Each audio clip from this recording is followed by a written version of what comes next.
السلام عليكم ورحمة الله تعالى وبركاته.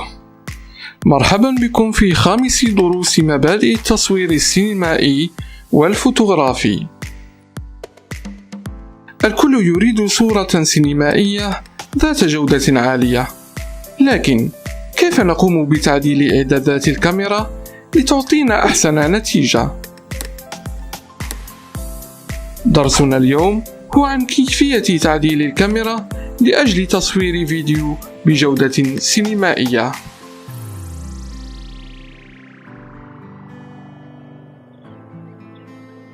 أولاً، نفتح الكاميرا ونذهب إلى الفيديو، لأن درسنا اليوم خاص بتصوير الفيديو على النمط السينمائي. هنا لدينا قوائم لخيارات الفيديو: البرنامج الأوتوماتيكي،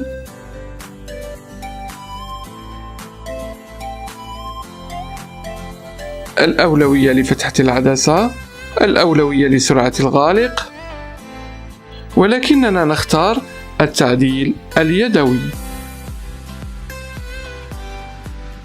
كيف يمكننا إنتاج فيديو سينمائي بواسطة التفعيل اليدوي؟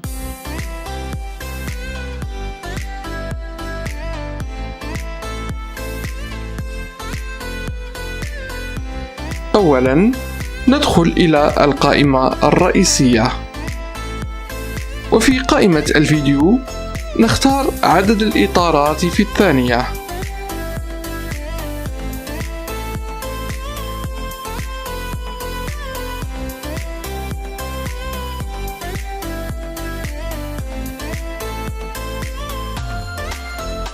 والآن لقد اخترنا 25 فريم في الثانية. وبعد اختيار الفريمات يجب أن نعدل شيء مهم جدا، وهو الشتر سبيد.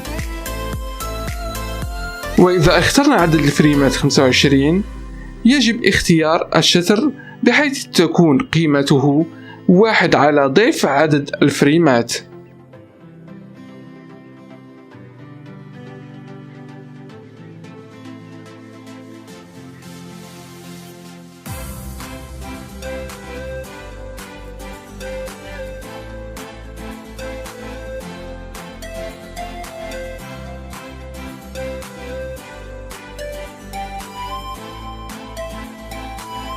ويكون لدينا إذن 1 على 50.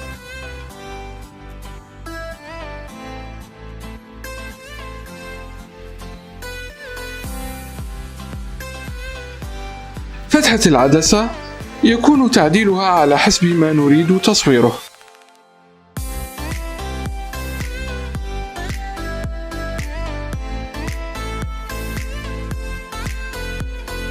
بالنسبة لقيمة الإيزو فالاختيار يكون من 100 إلى أعلى قيمة نريدها،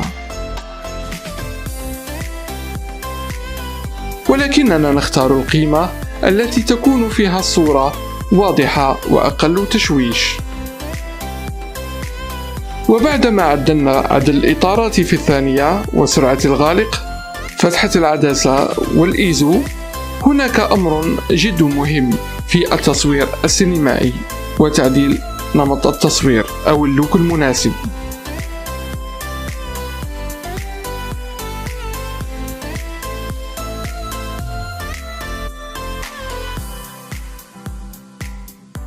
هناك عدة أنماط للتصوير: النمط العادي أو اختيار عدة أنماط أخرى، ولكن في التصوير السينمائي نختار النمط العادي أو النمط الحيادي.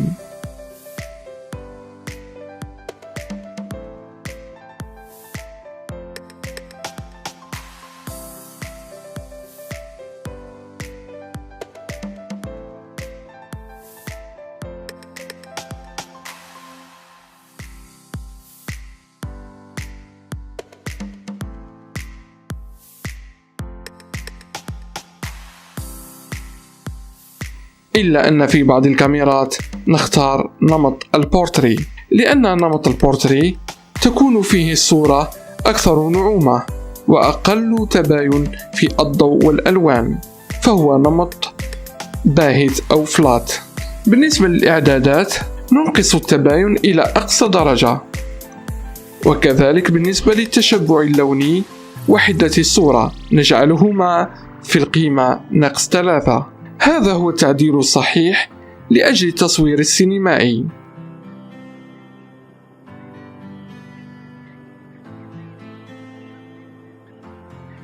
هناك شيء آخر يجب تعديله، وهو DRO أو تحسين المدى الديناميكي.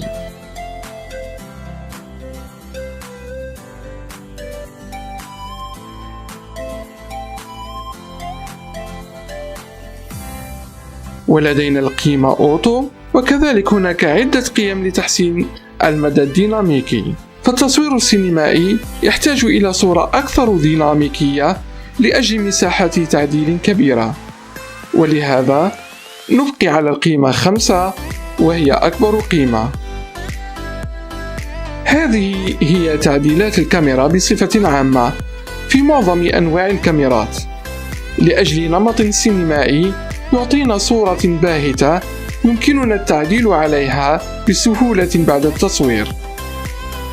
هناك أنماط أخرى أكثر احترافية، وهو الفيديو راو أو الفيديو الخام، وكذلك النمط لوج الذي تحتويه الكاميرات الحديثة.